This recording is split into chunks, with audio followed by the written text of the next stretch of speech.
Hey everybody, Nick here, and today I got a disassembly discourse for you. I'm going to talk about emotion in reviewing, and I'm going to disassemble this guy. This is the TRM Neutron number 1, the original version of the Neutron. So my main topic for today, like I said, is emotion. And what role does that actually play as you are going through the review process? The thing is, I love to pretend that I was objective. But the thing is, objectivity is not available to humans, right? Our species is not really super capable of objectivity. We have enough trouble with, well, a whole bunch of things in the world that, trying to pretend that I am an objective reviewer, that's ridiculous. No, there is no such thing as an objective person. Right? All that we can do is understand our own biases and act accordingly. And I think this is good advice for life in general, right? But anyways, oh, that's right. This has the Phillips screws in there for some damn reason. Anyways, I digress. So emotion, though, and I have an interesting relationship. And if you're curious about the tools I'm using, although this one actually isn't listed, this was a gift from a buddy of mine. If you're curious about any of the tools I'm using in this or any other disassembly, nickshabazz.com/tools. But I can have emotion for a bunch of different reasons and a bunch of different kinds of emotion about a product. And sometimes it is about the thing, right? There was the feeling of letdown, like you were the chosen one, and then it turned out to be not as good as you'd hoped. That's definitely a kind of emotion that I've felt.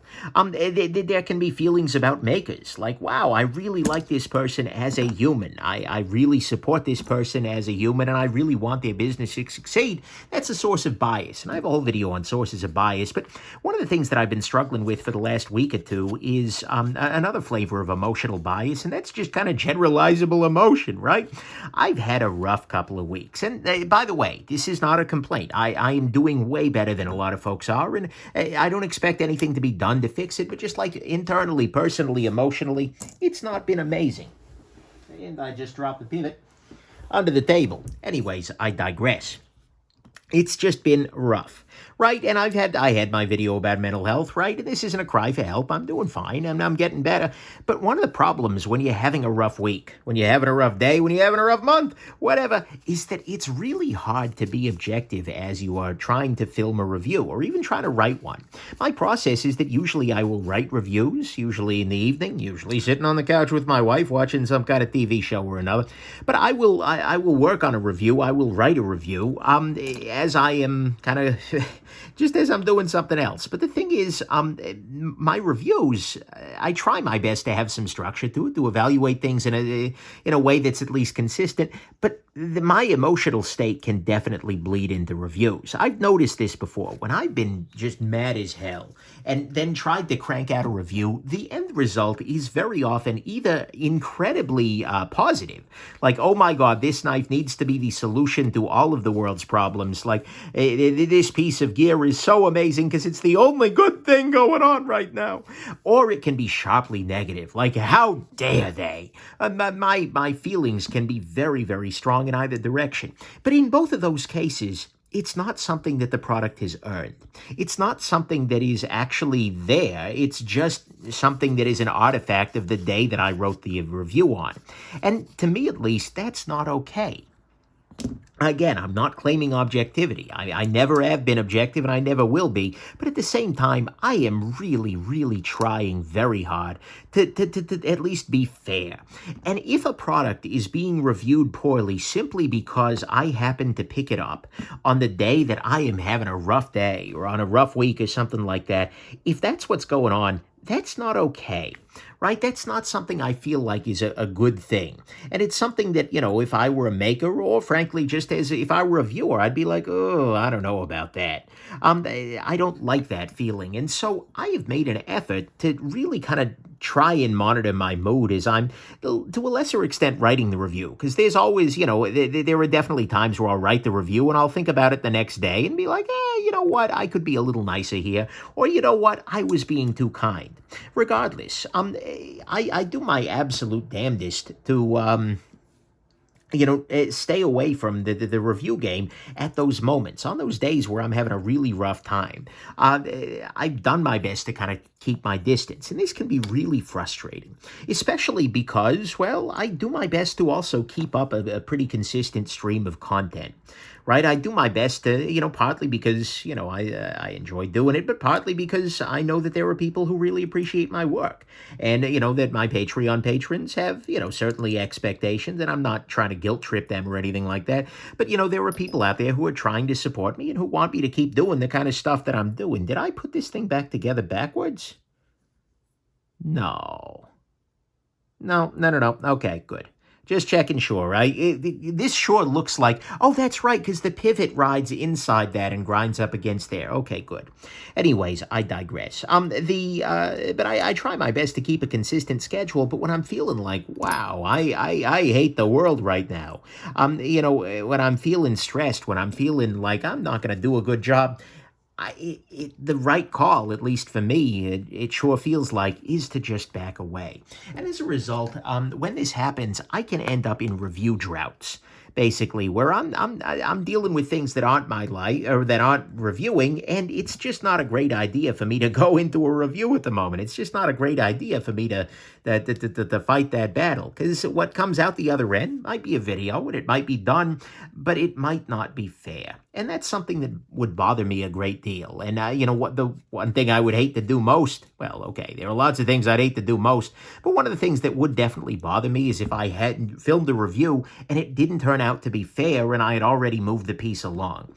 There have actually been a couple of reviews that have never gone live for exactly that reason, where I filmed it and then I watched it later on, because I make a habit of watching my reviews before I air them, just to kind of make sure that I'm not especially if it's been in the backlog for a little while, just to make sure that I'm saying things that are reasonable, that are defensible, that are, etc., that it's up to some standard of quality. Look, I just use the word quality with respect to my content, so something's off, but nonetheless, you know what I'm after here.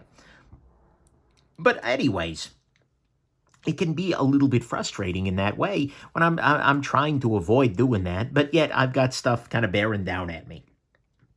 And ultimately, the decision that I make and that I have made about that is just to, just stay away from it for a little while. The channel will still be there, and luckily, I've got a backlog, and that makes that a heck of a lot easier, right? People joke like, Nick, why don't you just release all the videos you got? Well, exactly for things like this, right? I haven't been filming much for the last week and change, but you know what? You didn't notice? Hey, congratulations. That's a win. Hey, a win for me anyways. But yeah, that's just kind of a thing. And it's a thing that you have to build in, or at least that I sure feel like I have to build in to the process. It's a thing that I have to, no, I haven't. I'm not sure I adjusted everything properly, so let me not put these screws in quite yet. So it's a weird little thing about reviewing, but it's one that I think needs to be thought about and discussed. Yeah, that's way too loose.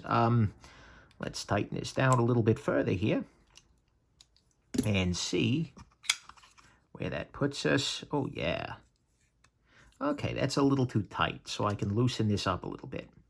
But it's a thing, right? And it's a frustrating thing. It's like, damn it, I should be getting something done. And as somebody who definitely a part of my self-care, so to speak, a part of the way that I keep myself, I'm not going to say sane, that's being a little generous, but a part of the way that I keep myself, with it, so to speak, is by getting things done. It's by doing things. It's by, just, okay, here we go, power through. But this is a case in which I feel like it's just not a great idea to power through. Am I saying that I'm perfect? Am I saying that every review I've ever written has been completely devoid of any emotional bias due to parts of my life? Absolutely not. Look, I'm human. We're all human, but I am really trying. It's something that I do my absolute damnedest to compensate for as best I can. And, hopefully it's something that shows in the final product. Again, please don't take this as I am claiming I am objective. No, absolutely not. I'm the very best thing, the closest thing you could say I'm claiming here is that I'm aware of one particular source of bias, but all the other ones is still a mystery to me. Maybe that's the charitable read for this.